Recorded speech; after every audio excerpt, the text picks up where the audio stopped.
Hey guys, how's it going, Companion? Today I want to talk about some of the best cards Blizzard has ever made for Hearthstone. And I think the time is just right to talk about this stuff. I've been meaning to do this for a while. I've had the list in my mind for quite a long time now. But, there's a few things going on. Right now, people are pretty unhappy with the fact that Mysterious Challenger is making their ladder experience fairly miserable. But at the same time, you can kind of focus on a little bit of the positives. BlizzCon is about to happen in a few days, and they have released like a little bit of a teaser. They released a similar teaser when they were just about to announce Wrath of the Lich King at BlizzCon. So what this basically means, and especially given the current time frame, that we're getting a Hearthstone expansion pretty soon, because that's just what happens every 3 or 4 months, and they're gonna probably announce it at BlizzCon if they're putting up spoilers like these, and it's probably gonna be pretty good because they have received quite a lot of criticism lately with the way that ladder has been moving around. So I wanted to talk to you guys today about just some of the coolest cards Blizzard has ever made, in hope that maybe if I have to do this video again sometime in the future, or we can just see what cards they release, and I'm just hoping that they're very similar to some of the best ones, or maybe even they can exceed their best creations yet. So let's talk about it. I have a top 10 list for you guys, and number 10 on my list is Rockbiter Weapon. So why is this card so cool and so interesting? Well, it just seems like it does 3 damage. That's not really a big deal. But 3 damage on turn 1, especially on 1 mana, is a pretty big deal. Often you have to use it by giving 3 attack to your hero, and if you do that, you end up taking damage. So even though 3 damage for 1 mana is extremely valuable, well, if you have to take some damage doing that, well, it's kind of balanced. And if you have to use this card on a creature, then it kind of acts like a Power Overwhelming, except it's not as good, because usually when you use it on a creature, the creature is going to die anyway. So yeah, it's kind of balanced in a way, but it has a lot of added effect, because basically every shaman is expected to run Rockbiter Weapon. It makes any creature that has Wind Fury, or any weapon that has Wind Fury, like Doomhammer, or any creature that could potentially gain Wind Fury in some particular way, amazingly dangerous. It also makes cards that need to be activated to work, like Nerubian Egg, very dangerous in Shaman. It just makes it so a lot of things that are non-threats, kind of have a threatening issue in the game, and it makes for some really cool plays, and it really is one of the only cards that has allowed Shaman to survive as long as it has, even though it's not really thrived in any way in the last year or two. Number 9, Sylvanas Windrunner. I put Sylvanas on the list because it's just a card that's really cool. Sylvanas once used to cost 5 mana, and it was deemed overpowered because it was literally every single deck. Well, even at 6 mana, at some periods in Hearthstone, it was literally in every deck as well. But since we've moved the metagame a little bit faster, it's made it so Sylvanas has kind of been leaving most of these decks. But still, when it's played, it has a very, very cool effect where people who don't have lethal against you when you play this card really have to play around it. Sometimes they can just swarm the board, and that strategy loses if you have a board clear, and other times they have to make very weird trades, very complicated maneuvers to actually try to deal with Sylvanas. On the other hand, if you're playing a class that can do damage to your own creatures, and this is possible through almost every class in the game, well, you can just play Sylvanas, and if your Sylvanas is not removed by your opponent, you can kind of manipulate an extremely favorable situation sometimes that your opponent can't play around. It's kind of like mind control, but not really as slow, not really as clunky, and it's like a 2-in-1. You get the body as well, but you lose the consistency. So much thought and strategy goes into playing around this card that it really just had to make the list. Number 8 is Freezing Trap. And you guys are probably thinking, well, I absolutely hate this card. Why is this card here? It's not balanced. It's totally overpowered. It totally shuts out mid-range and control decks that try to beat Hunter.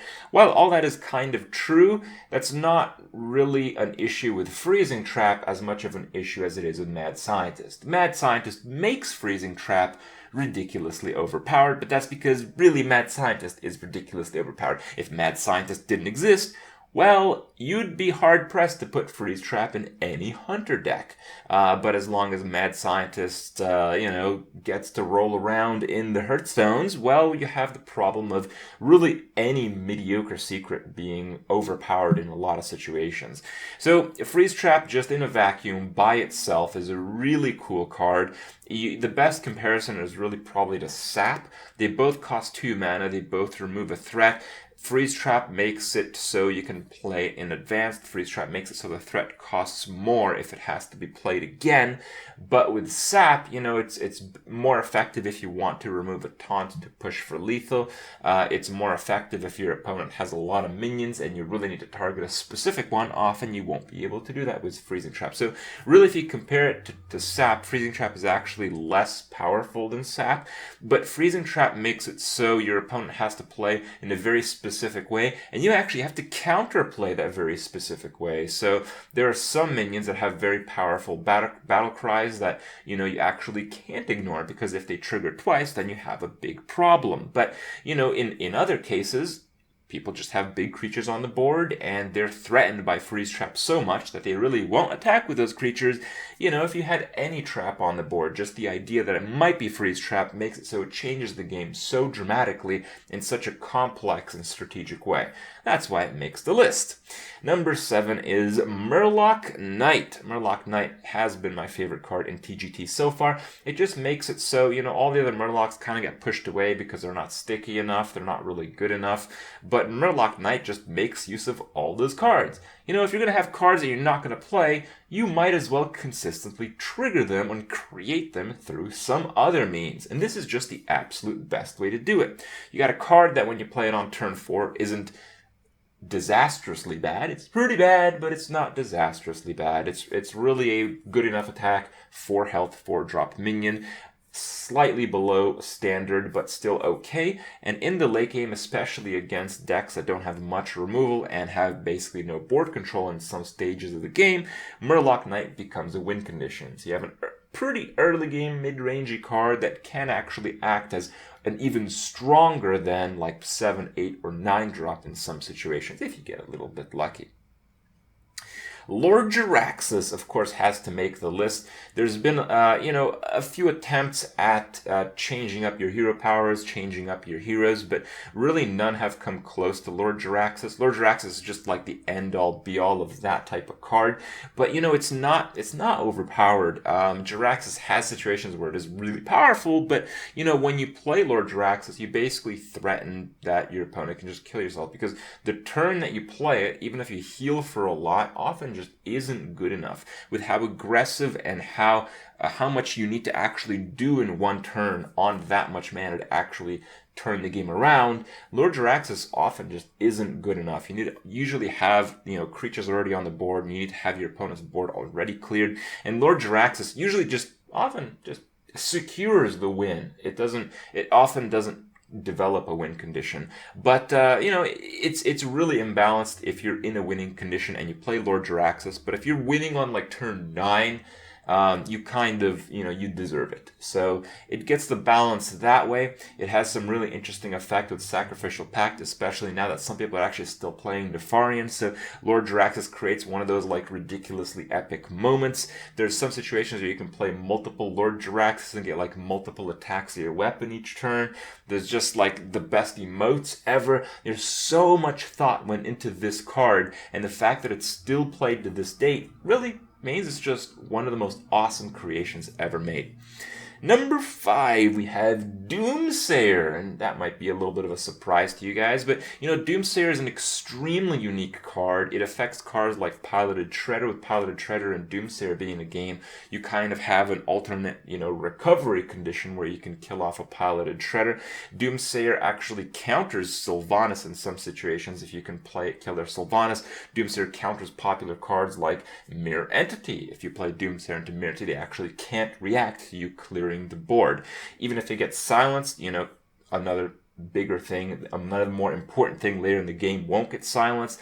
Even if you play it early on and your opponent has the damage on the board to kill it, it's basically 2 mana, gain at least 7 life, because usually there is some overkill involved in it. And if you have that kind of card, well, that's just a pretty good card by itself. It has some combo potential. It's played in multiple decks. It's really not just played in Freeze Mage, although of course it's played in Freeze Mage because of the strong combo with Frost Nova, but it's actually played in a fairly wide variety of decks because it deals with aggressive situations so well. It's not just that, they play a card, then you play Doomsayer, and it's 1-for-1, that kind of sucks. No, it's often 1-for-1, and your opponent can't actually play anything because a Doomsayer triggers at the start of your turn, so anything they play on their turn basically dies for nothing. So that's what makes Doomsayer such a unique, such an interesting, not an overpowered, but a strong enough card that it consistently makes lists every single meta. Number 4 is Hobgoblin. While we haven't seen much of this card lately, it's been, something that you see a little bit now and then, and it's really that wow factor when you see it.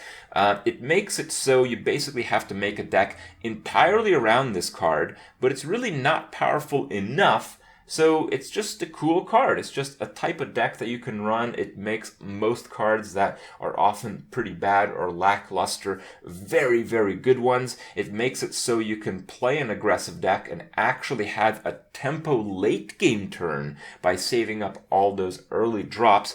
And it just has such a cool interaction with just the other cards. It lets you play creatures you otherwise would never see in any deck.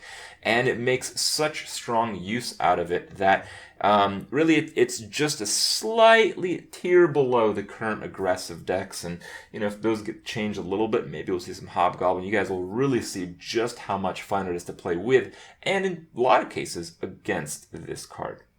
Number 3 is Murloc Knight, Soul Priest. Now, there's been a lot of cards, a lot of ways to actually manipulate your hero power. More interestingly so as a priest, because a priest you have such a defensive one, and most of the manipulations make an aggressive one. And Murloc Knight Soul Priest makes it so it combos with so many cards. It gives you the clear potential with the Circle Heal, which is another really cool card, by the way. And it fundamentally changes the game within the time frame that the card is actually alive on the board. And that type of aspect isn't really seen too frequently. But what's really interesting is that the heals transition into damage kind of have synergy in their own, because you can often heal yourself a bunch, and when it's time to do some damage, well, if you still have some of these cards left over, you can often finish off the game. And it just makes it so it's not a permanent shift in the game. It's a temporary shift in the game. So it shifts the game in a big way, but it also adds the dynamic that if you want to maintain this type of strategy, you have to do everything you can to keep the creature alive, which again is another task. So you have to kind of manage a lot of things at the same time. It's very combo driven, and you have to absolutely build your deck around it for it to work in really a great way. And that's what just makes Murloc Knight Soul Priest such a fantastic card. Nobody ever complains, oh man, Murloc Knight Soul Priest is so overpowered, but it keeps making lists, it keeps making combos, it keeps creating interesting, gameplay, interesting decision making. So that's what makes it an awesome card. Number 2 is Zombie Chow. So you guys might be thinking this card is pretty broken, and it kind of is, but it's broken for like a mid-range or a control deck to combat aggro decks. And really there are so few tools to actually do that, where I literally just cannot call it broken, just objectively. It's extremely powerful, but it's for a control deck. If you remove, just a few powerful cards from control decks, they'll basically cease to exist.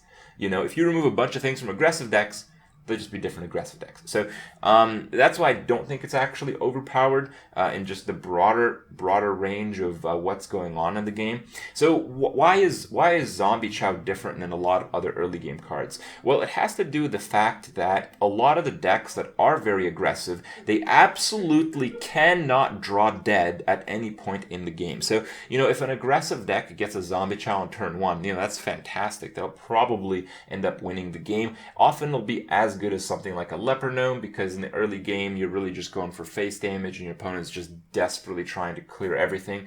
Often you'll see just straight up removal cards being used on cards like Leper Gnome. So often it's really about as good as Leper Gnome, but it has this issue where if you put this in an aggressive deck, and aggressive decks really are just very well known for running out of steam. That's kind of what you do. The idea is that against an average tier deck, you want to be using the last card in your hand to kill your opponent. And if a control deck or a deck that's trying to prevent that from happening draws reasonably well, you're usually going to be top decking at least a few cards. And the problem with Zombie Chow, if the aggressive decks include Zombie Chow, and it is one of those cards when they desperately need to shut out the game, they're just screwed.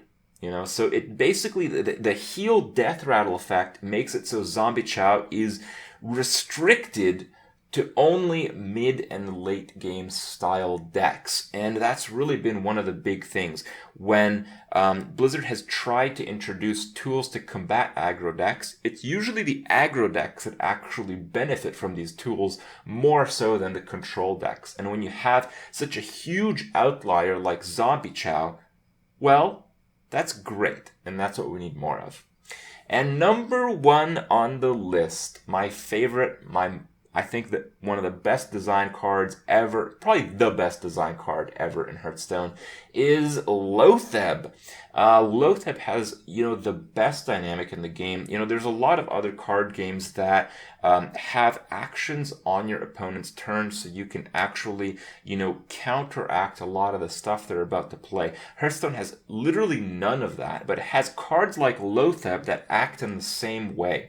So Loatheb makes it so you basically, in advance, you counter one of their spells, counter one of their actions, counter one of their win conditions, and Loatheb just makes it so, usually against combo decks, usually against decks that require burn or spell finisher, which is basically all the decks, you just gain an extra turn, you screw up their play, you counter whatever they're going to do, and without that dynamic in the game, I feel we'd basically take a big step backwards, and we'll go back to the time where it's just creatures versus creatures and the spell finishers seals it out every single time.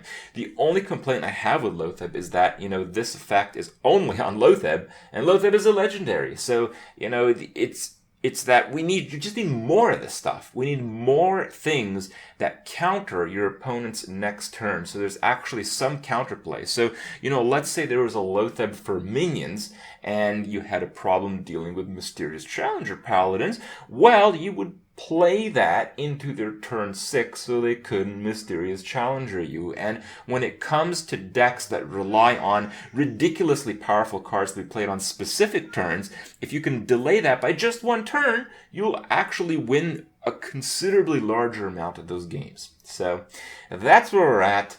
Big hopes that the upcoming expansion is going to have a lot of the great stuff that has, been shown in a few, mostly the older cards in Hearthstone, the ones on my list, and we'll have to see. I wouldn't mind some new innovation, but I'm hoping most of that will actually change the meta in a bigger way than TGT had in the past. So we'll have to see what that'll be like. Stay tuned. Hope you guys enjoyed it, and I'll see you guys tomorrow.